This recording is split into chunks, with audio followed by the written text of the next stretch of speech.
Hello YouTubers and welcome to Devil Jho Explained on Monster Hunter World. And yes, that is a Devil Jho in the background. In this video we'll learn the characteristics of Devil Jho, its weaknesses, how to prepare before taking it head on for the first time, and its combat moves in the current version of Monster Hunter World. So, starting out as always, we will cover the characteristics of this monster first. Devil Jho is a large brute wyvern. This enormous beast is always hungry, its massive muscles bulge all the time, always looking to be fed. Devil Jho has a short jagged spines littered all over its thick hide, reaching the maximum height the further to the tail you go. He has a narrow snout with a large lower jaw, covered in multiple rows of very sharp teeth spreading outwards from the mouth. This beast is so easily provoked, and once set into a rampage, Devil Jho's shoulder and back muscles swell, enlarging himself and turning his skin bright red in colours in area. Devil Jho is one of the scariest looking beasts, armed with a set of jaws that can deliver bone crunching devastating bites.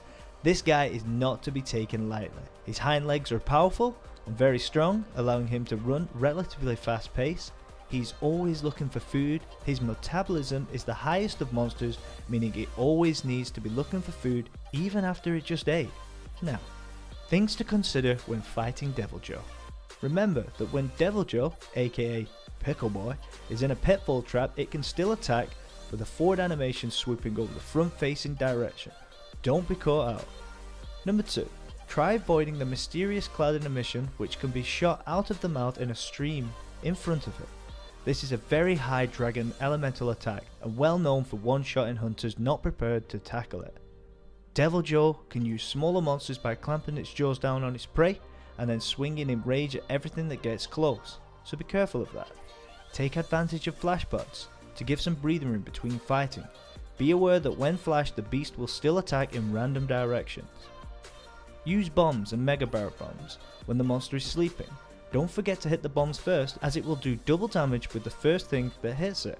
Mainly concentrate your attacks on the head and belly of Devil Jho, as these are the weakest points of the monster. If you're using an elemental weakness to him, you should be always attacking these spots when you can. Breakable parts of the monster are the head and belly. Also, the tail can be chopped off. Remember to take no berries with you to cure dragon blight you may receive from Devil Jho's dragon attacks. This is extremely important if you have dragon elemental weapon, as dragon blight nullifies the dragon elemental damage, meaning only the raw attack on the weapon will be doing the damage. Now, let's go over the monster's elemental attributes. Devil Jho has dragon elemental attacks. These moves, such as the dragon beam style move that he does, has extremely high dragon elemental damage. It would be wise to use an armor that has a decent amount of dragon resistance. Unless you're a pro, then don't worry. There are numerous status effects that Devil Jho can put onto the hunter. Firstly, Dragon Blight. Now, this move is recognized by the dragon claw that appears above the health bar. Don't fear though, fellow hunters, as this is easily removed by the quick use of your trusty no berries. Anything that the Devil Jho throws at you status wise can be healed by the use of no berries, apart from defense down. Now, this will reduce your defense significantly. If your defense is already low before fighting the monster and this becomes a big problem, just simply go and slot in Iron Skill with your jewel slots, if available. Having level 3 Iron Skill can completely remove the effects of getting defense down.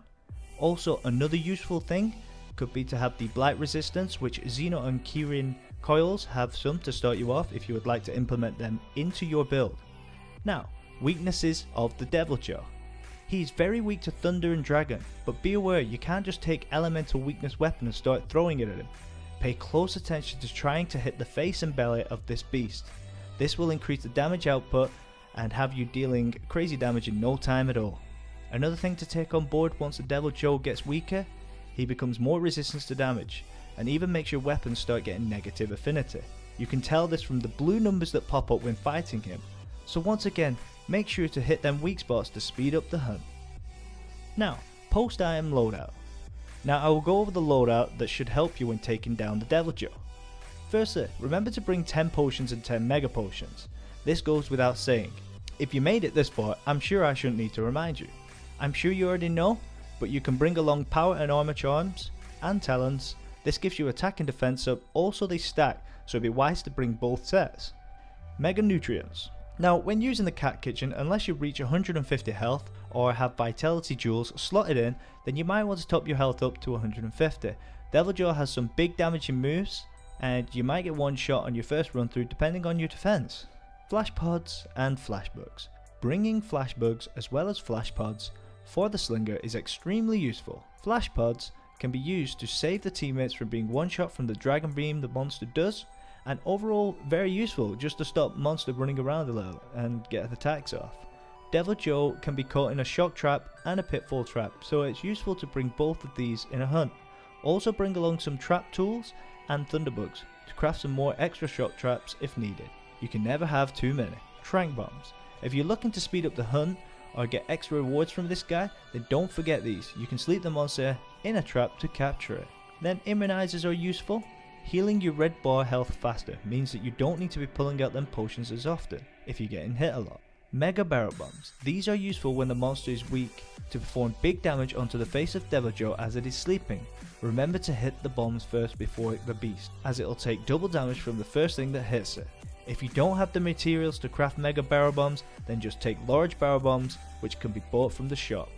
Null berries are a must if you don't have the resistances against the blight, and especially if you're using a dragon elemental weapon. Bring these little beauties along and cure dragon blight and stamina reduced. Optional items: Might Seed, Demon Drug and Mega Demon Drug. You don't have to take these items with you, but if you want that extra damage, then head out with them in your pocket. Now, just for one last note, when Devil Jho came out, there was also a new mantle, the Dragon Mantle, which increases your dragon damage and resistance up quite a bit. This mantle will be very useful if you're using a dragon elemental weapon against it. Also to keep in mind, a useful tip to try and keep your dragon resistances high as possible if you don't have the Dragon Mantle yet. With all that said, this is it for the Devil Jho Explained. I hope that this short video helped you out a little, or even taught you a little something about the Devil Jho himself. Now, I want this moment to say thank you for watching my video. If you like these explained monster videos, then don't forget to hit that like button and give me a follow to keep up to date with the latest. I create lots of different style Monster Hunter videos, not just guides, and I love creating them. So thank you for watching, thanks guys, and peace out.